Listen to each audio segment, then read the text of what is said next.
Chicos, chicas, ¿cómo están? Bien, hoy voy a leer el cuento El Testigo de Jorge Luis Borges y voy a ensayar un breve análisis sobre este cuento que realmente me gusta mucho y que hace bastante que no leo. Así que vamos a ello. El cuento apareció en 1960 en el libro El Hacedor y fue escrito, como dije recién, por Jorge Luis Borges. El Testigo.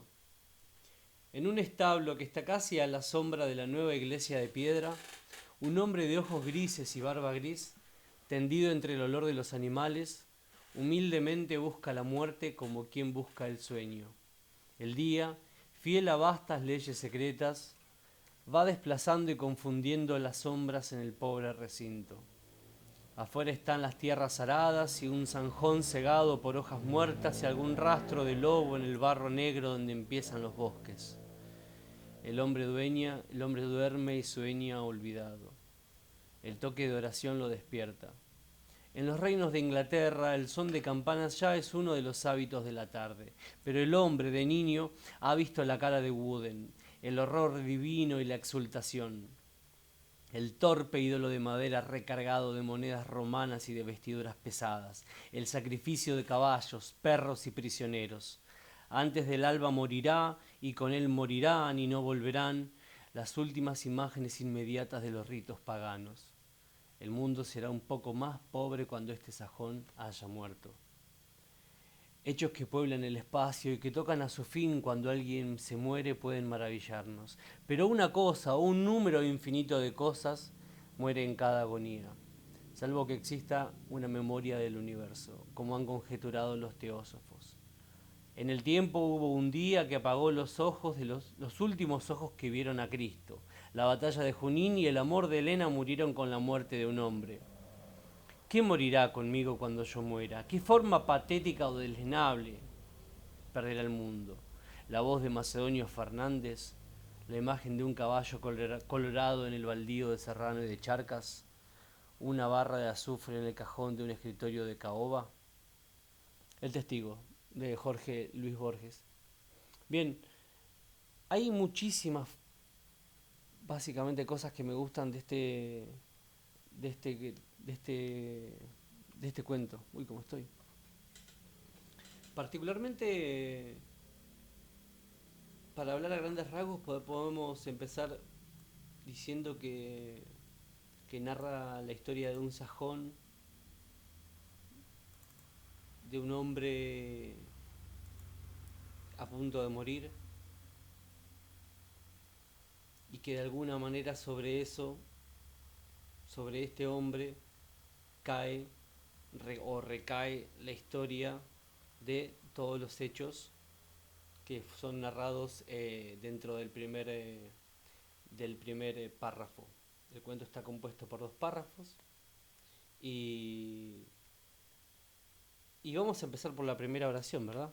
La mejor manera para comenzar un análisis es una vez que identificamos básicamente cuál es el argumento, es decir, la muerte de este sajón que ha visto los ritos paganos y que ha pasado por toda esta historia, donde hoy en ese establo que está casi a la sombra de esa nueva iglesia de piedra, el hombre de ojos grises y barba gris es este sajón que está a punto de morir, eh, y que después sirve como para que Borges pueda utilizar, gracias a una magnífica oración, una conexión con el siguiente párrafo, hacer un cambio de voz, es decir, de narrador, y, y ser autorreferencial, como si fuesen imágenes infinitas de, de los hechos que pueblan el espacio y que tocan a su fin cuando alguien se muere, y que son esas cosas que pueden maravillarnos, como dice en la primera oración. Entonces, empecemos. En un establo, vamos a empezar con lo siguiente. Fíjense la manera de describir que tiene Borges aquí, porque las descripciones son, bueno, es algo que siempre caracterizó a Borges, ser preciso con las palabras, pero no en la precisión que podemos llegar a encontrar. Sí, además de la precisión de las palabras que podemos llegar a encontrar, por ejemplo, en Alejandra Pizarnik, que era una escritora que pasaba días, horas, días o semanas, según contaban, en ocasiones con un poema escrito sobre un pizarrón o lo que fuera, una hoja, hasta encontrar esa palabra que faltaba, digamos, esa escena que faltaba, esa imagen, y hasta que ese poema de 2 o 3 líneas no estaba del todo terminado, con la palabra que ella sentía que correspondía en función de vaya a saber uno qué, el poema no estaba listo. Y si bien a Borges en muchas ocasiones se lo cataloga de un escritor que utiliza palabras complejas, que tiene un español que, bueno, etcétera, etcétera, etcétera. Hay un montón de cosas que se le atribuyen a Borges que no siempre son tan así. Yo creo que la clave de Borges eh, no está tanto, por lo menos en particularmente lo que yo creo es que no recae el peso de lo gran escritor que fue solamente en las palabras que utiliza, digamos. Es una visión bastante reduccionista de lo que fue de lo que es de quién es uno de los mejores escritores en habla hispana, ¿no? La clave de Borges está en la construcción semántica y cómo utiliza esas palabras para poder dar configuración a esa construcción semántica, a esa escena, a esa oración, es decir, esa estructura sintáctica, etcétera, etcétera, etcétera. Así que vamos a ir viéndolo para analizarlo y que sea mucho más fácil de entender. La primera oración comienza de esta manera. En un establo que está casi a la sombra de la nueva iglesia de piedra, un hombre de ojos grises y barba gris, tendido entre el olor de los animales, humildemente busca la muerte como quien busca el sueño. Bien, entonces ya directamente lo que hace Borges acá nos está diciendo prácticamente de qué va todo y dónde están. Es decir, cuál es el argumento. Un hombre de ojos grises y barba gris, acostado entre los animales, prácticamente agoniza o está tan cansado que con humildad busca la muerte como alguien que busca el sueño, se entrega hacia esa sensación de no es derrota, sino hasta podría decirse victoria también, pero no está explícito y tampoco es necesario. Lo importante es que, fíjense de qué manera Borges organiza toda la información para que en esa primera oración ya podamos entender de qué va el cuento y quién es el personaje que, al que va a empezar a narrar todos estos hechos posteriores que vamos a relatar. En un establo que está casi a la sombra de la nueva iglesia de piedra. Fíjense cómo ya de alguna manera el establo, que particularmente significa que es el lugar donde se guardan los animales, donde se guardan los caballos y que de alguna manera eh, bueno, es uno de los lugares de mayor importancia para las batallas y demás, porque el caballo era utilizado para recorrer obviamente largas distancias, no solamente para pelear, etcétera, y además era un elemento de los animales, en este caso ya sean caballos, digamos, es decir, equinos o vacunos, tenían mucha importancia en función de los recursos. Pero, en este caso, el establo ahora está casi a la sombra. Perdón, podría decirse que ya la nueva iglesia de piedra, es decir, el establo que está casi a la sombra de la nueva iglesia de piedra, podría decir que la nueva iglesia de piedra ya está haciéndole sombra al establo. De alguna manera pareciera como que las cruzadas hubiesen terminado, que alguna guerra santa, cristiana, hubiese terminado y que en esa sombra se encuentra el hombre de ojos grises y barba gris que, tendido entre el olor de los animales, es decir, desechado de alguna manera, humildemente busca la muerte como quien busca el sueño. Acá hay otra cosa espectacular que, que me gusta mucho de este cuento. Fíjense que Fíjense lo siguiente. El cuento continúa con la siguiente oración. El día, coma, fiel a vastas leyes secretas, coma, va desplazando y confundiendo las sombras en el pobre recinto. Punto y coma. Afuera están las tierras aradas y un zanjón cegado por hojas muertas y algún rastro de lobo en el barro negro donde empiezan los bosques. Punto. Esta es la segunda oración. Es espectacular. Primero que nos está ubicando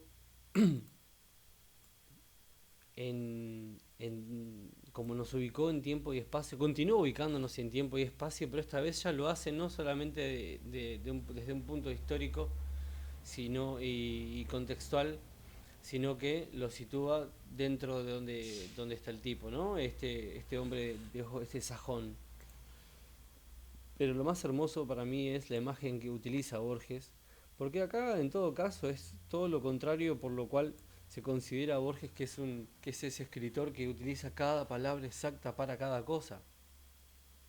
Fíjense cómo hasta recién había utilizado formas sencillas, directas y imágenes sencillas y directas para establecer el tiempo, para establecer el lugar y del argumento, y en una oración prácticamente había resuelto todo el cuento.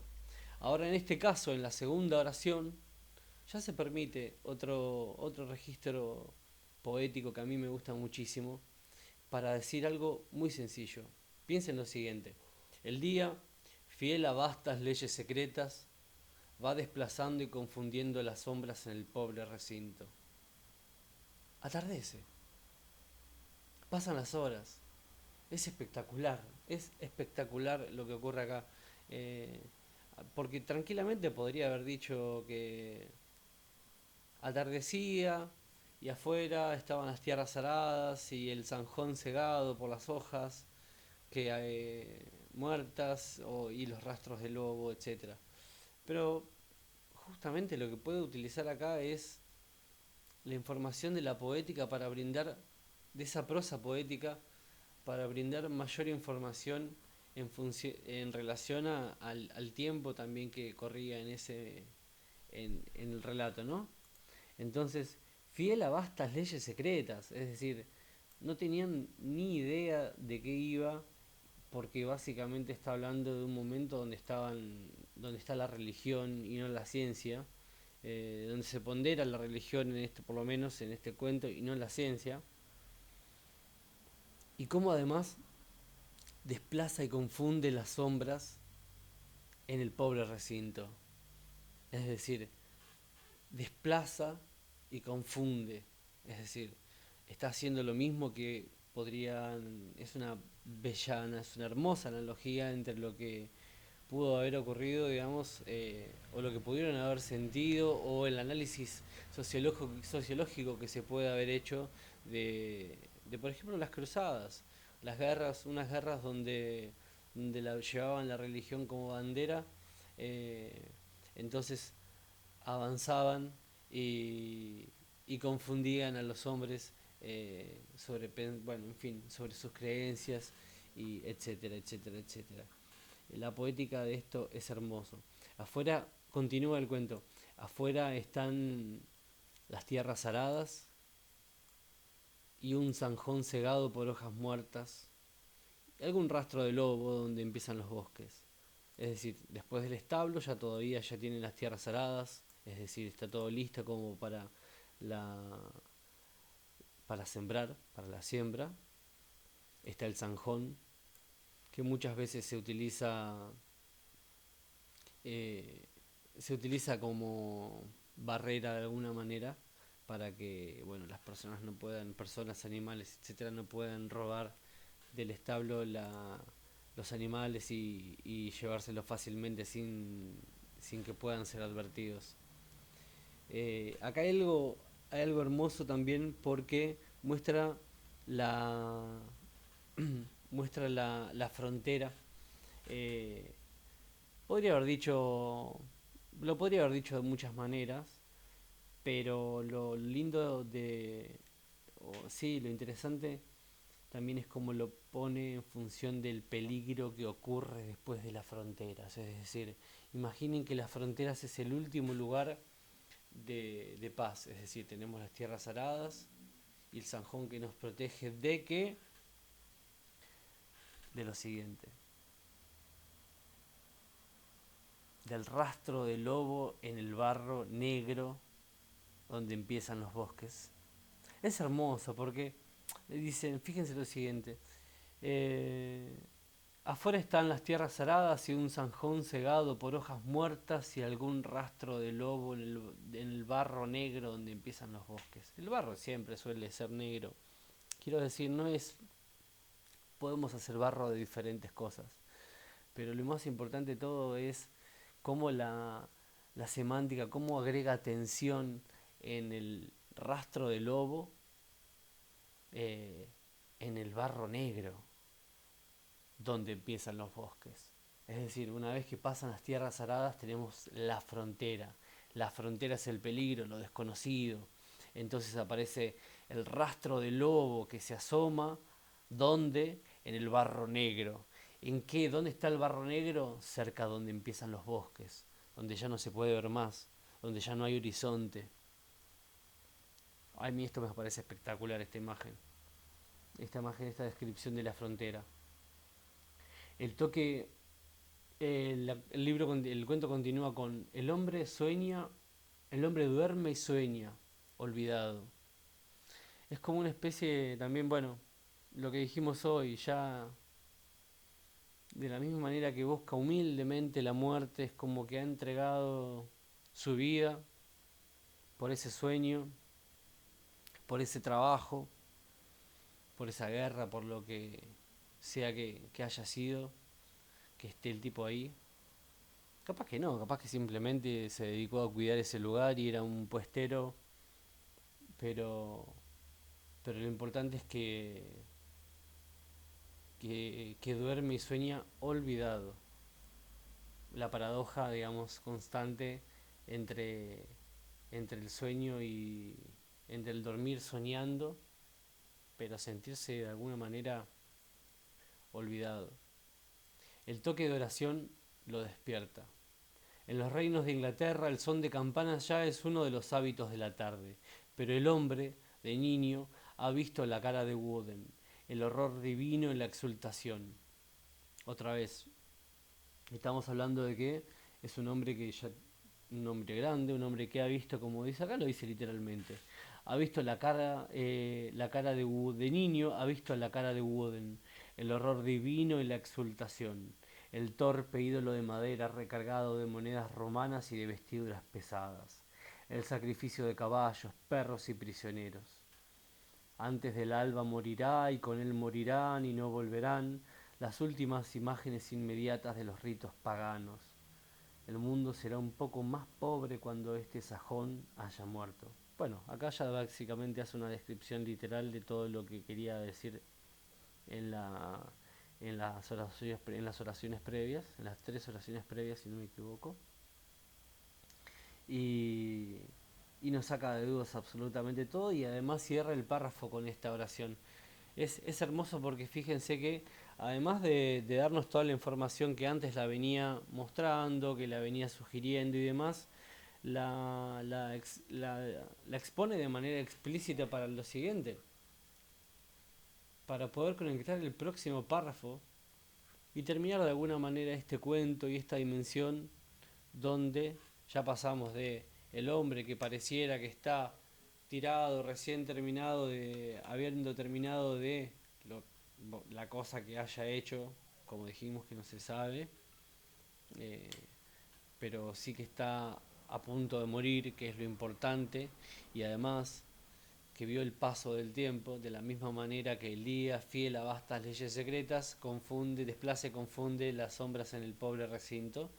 Es lo mismo, son las imágenes que el hombre eh, está viviendo ahí cuando sueña y duerme y sueña olvidado, pero a su vez el toque de oración de las campanadas de Inglaterra lo despiertan porque ya es un hábito, ya es algo a lo que se ha acostumbrado y que no es reciente, o sea, sí es reciente, pero ya lleva un tiempo, digamos. Solo cabe en su vida el paso de, de las sombras del día, que es fiel a esas vastas leyes secretas, han configurado que este hombre haya visto de chico la cara de Wooden, el horror divino y la exultación y ese torpe ídolo de madera recargado de monedas romanas y de vestiduras pesadas,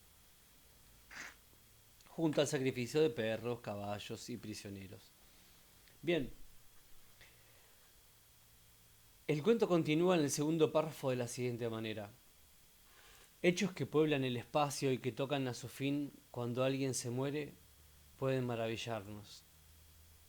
Pero una cosa o un número infinito de cosas muere en cada agonía, salvo que exista una memoria del universo, perdón, como han conjeturado los teósofos. Bien, acá es lo mismo.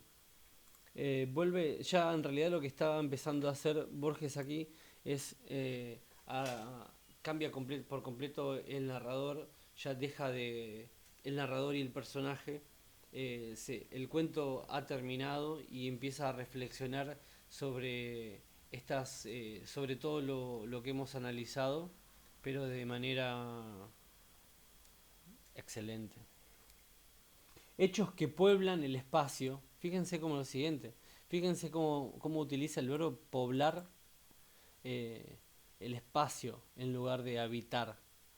Un hecho puede poblar un espacio, es decir, llenar de población algo. Es hermosísimo, porque en realidad un hecho generalmente digamos, es una acción y hay muchas cosas que pueden utilizarlo, pero en este caso lo utiliza como hechos que pueblen el espacio, es decir, una guerra está poblando un nuevo espacio, una religión está poblando una creencia está poblando un nuevo espacio, eh, bueno, en fin, las palabras que utiliza son espectaculares y me gusta mucho. Hechos que pueblan el espacio y que tocan a su fin cuando alguien se muere pueden maravillarnos, pero una cosa, o un número infinito de cosas, muere en cada agonía, salvo que exista una memoria del universo, como han conjeturado los teósofos. En el tiempo hubo un día que apagó los últimos ojos que vieron a Cristo. La batalla de Junín y el amor de Helena murieron con la muerte de un hombre, bueno, una mujer. ¿Qué morirá conmigo cuando yo muera? ¿Qué forma patética o deleznable perderá el mundo? La voz de Macedonio Fernández, la imagen de un caballo colorado en el baldío de Serrano y de Charcas, una barra de azufre en el cajón de un escritorio de caoba. Termina el cuento Borges. Entonces, el segundo párrafo básicamente, primero lo que va a plantear es la reflexión sobre todo sobre el párrafo perdón, sí, la primera oración del segundo párrafo va a plantear o plantea la reflexión sobre todo lo escrito en el primer párrafo.